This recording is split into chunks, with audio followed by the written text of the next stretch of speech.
Assalamualaikum warahmatullahi wabarakatuh. Perkenalkan saya Lalu Fatan Mauliansyah, perwakilan dari kelompok 7 presentasi untuk proyek UAS pemrograman lanjut yaitu aplikasi Perpusku, yaitu aplikasi administrasi perpustakaan sekolah menengah pertama. Jadi kita mulai dengan di bagian login terlebih dahulu. Di sini ada form login yang dimana kita harus memasukkan username dan juga password. Username dan juga password di sini adalah yang berada di dalam database pengguna, yaitu yang perannya sebagai admin, yaitu nama pengguna Fatan dan kata sandinya adalah password. Kita coba password. Bisa show password dan juga login. Login berhasil. Kemudian di sini ada 4 tombol, yaitu yang pertama ketika kita login maka akan memunculkan dashboard. Ini ada tulisan label di mana menampilkan nama dan juga peran serta email yang digunakan oleh admin. Di sini tertera informasi berupa total judul buku, kemudian ada total buku, kemudian ada berapa buku yang sedang dipinjam, dan total member dari aplikasi Perpusku atau member dari perpustakaan. Dan untuk bagian member, di sini akan memunculkan panel member. Di sini ada fitur untuk mencari member dan juga untuk menambahkan member serta mengedit dan juga menghapus. Untuk cara menambahkan member yaitu kita masukkan contoh nama member. Misalkan contoh nama. Kemudian nomor telepon kita buat acak.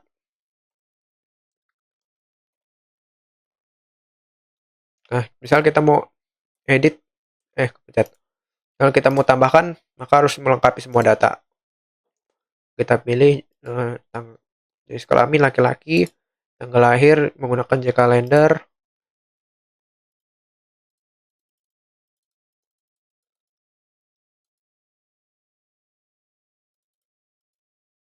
kemudian mengisi email.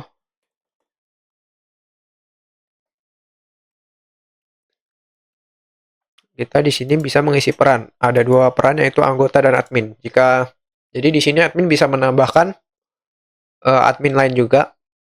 Jika bisa kita menambahkan admin, maka di sini kita bisa menambahkan password dan juga username. Gitu.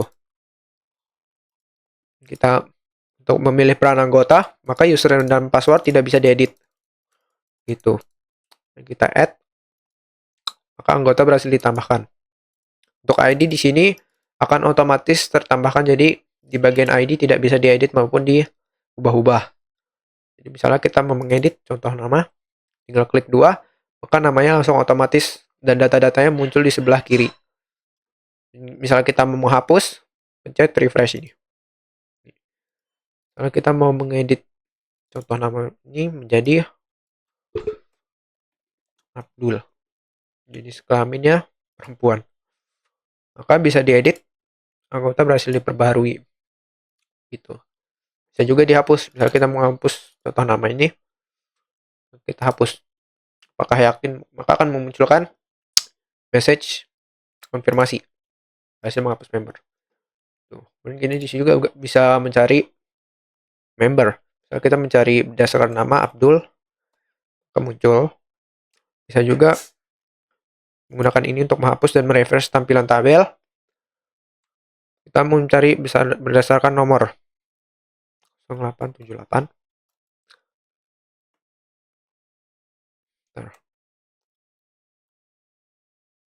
0878, maka langsung muncul nomor telepon yang dicari. Bisa juga menggunakan email. Sekarang untuk di bagian panel buku, sama seperti member tadi, kita bisa menambahkan buku dan juga mengedit dan juga mencari serta bisa menghapus. Di sini ada ada perbedaan di ID dan buku dan kode buku. ID buku adalah kebutuhan di database otomatis dan kode buku adalah kode khusus yang diberikan untuk tiap buku. Misal kita memberikan buku eh, tutorial Excel. Salah. Kalau ada buku misalnya eh T001 judul buku tutorial Excel pengarang, contoh aja pengarang. Kemudian di sini memilih kategori. Kategorinya sudah disediakan. Jadi dia teknologi, penerbit, contoh penerbit, tahun, dan nomor rak. Status di sini bisa dipilih juga tersedia untuk ketika kita mau menambahkan buku. Maka buku berhasil ditambahkan. Kemudian kita mau edit, misalkan edit nomor raknya menjadi 3. Maka bukunya bisa berubah. Juga menghapus, kamu delete.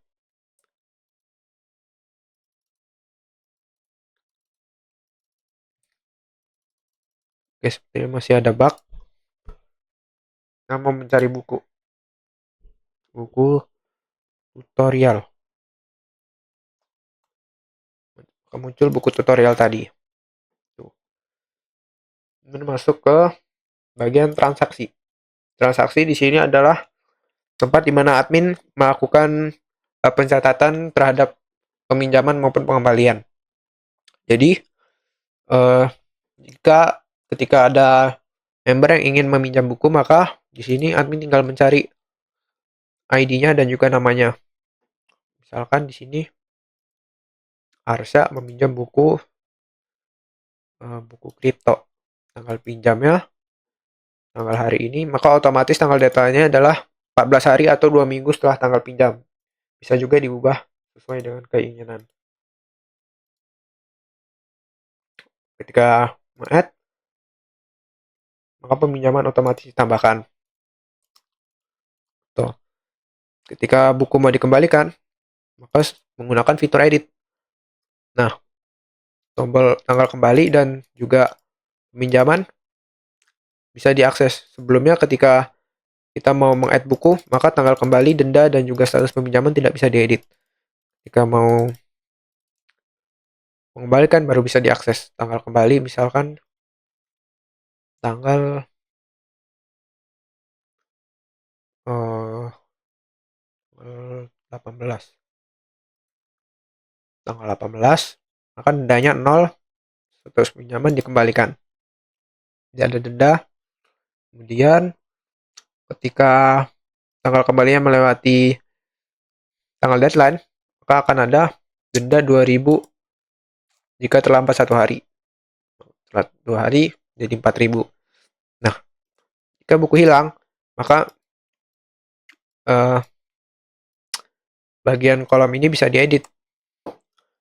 Mau menggantikan buku 100.000 hilang. Oh ya, karena buku sedang dipinjam di sini, maka otomatis status buku kripto di bagian ini sedang dipinjam. Gitu.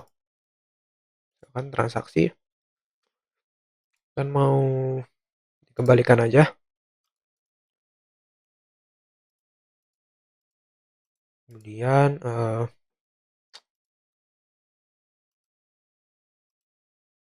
16 Juli kita mau edit. Buku dikembalikan. Begitu. Buku kripto kembali statusnya menjadi tersedia. Begitu. Kemudian ada yang terakhir adalah tombol logout. Dimana kembali ke bagian form login. Sekian dari kelompok 7 peromongan lanjut dengan kelompok saya sendiri yaitu Lalu Fatan Mulyansyah, dan juga teman-teman saya ada Fadilah Akbar, Haitamim, dan juga Arsya Syakwila. Assalamualaikum warahmatullahi wabarakatuh.